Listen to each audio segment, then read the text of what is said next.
আমরা কখনো দেখিনি যে 6 মাসে কোনো গুম হয়নি এবং বিচার বহির্ভূত সরকারের মদদে হত্যাকাণ্ডের ঘটনা ঘটেনি। ধরবেন, আমি অতীতেও বলেছি, সরকারের বিরুদ্ধে বলার স্বাধীনতা সকলেরই আছে। গণমাধ্যমের যে স্বাধীনতাটা এখন আছে, অতীতের চেয়ে সবচেয়ে বেশি স্বাধীনতা এখন আমরা গণমাধ্যমে দেখছি। আমরা কিন্তু সবচেয়ে বেশি, আমরা কিন্তু এটার প্রতিফলন নিউজে কিন্তু কখনো আমরা দেখি নাই যে কোথাও লেখা আছে যে গত 6 মাসে গোয়েন্দা সংস্থার কোন ব্যক্তি গণমাধ্যমে ফোন করেনি।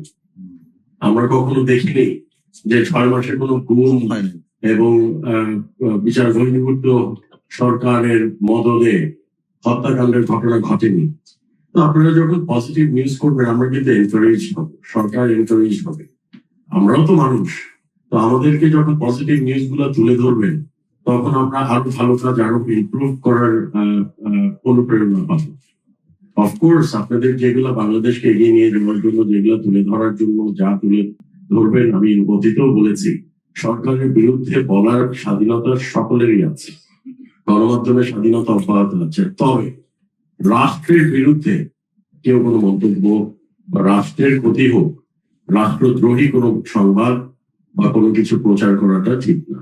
In the heart of the city rises a destination built for greatness. International Convention City, Bosundhara. Life takes a new course. সরকার এবং রাষ্ট্র, there is a difference, there is a line between সরকার এবং রাষ্ট্র। এই জিনিসটা আমাদেরকে মাথায় রাখতে হবে।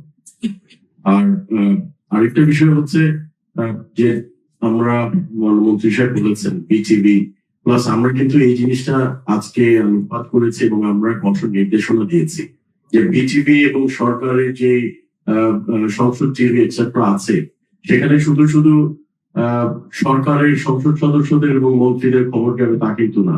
আনুপাতিক হারে opposition members in parliament and opposition parties out of parliament, তাদের খবরও প্রচার করতে হবে আনুপাতিক হারে, এবং মানে গভর্নমেন্ট টেলিভিশন গুলাতে অ্যাটলিস্ট ওনাদের কথা যেগুলো বলছেন, সরকারের বিরুদ্ধে হোক পক্ষে হোক, জনগণের পক্ষে যে কথাগুলো, সেগুলো তুলে ধরতে হবে। এটাই হচ্ছে গণতন্ত্র। এবং আমরা এই বিষয়ে সিদ্ধান্ত নিয়েছি এবং এই বিষয়ে সিদ্ধান্ত কার্যকর করার জন্য আজকের থেকে নির্দেশনা দেওয়া হয়েছে।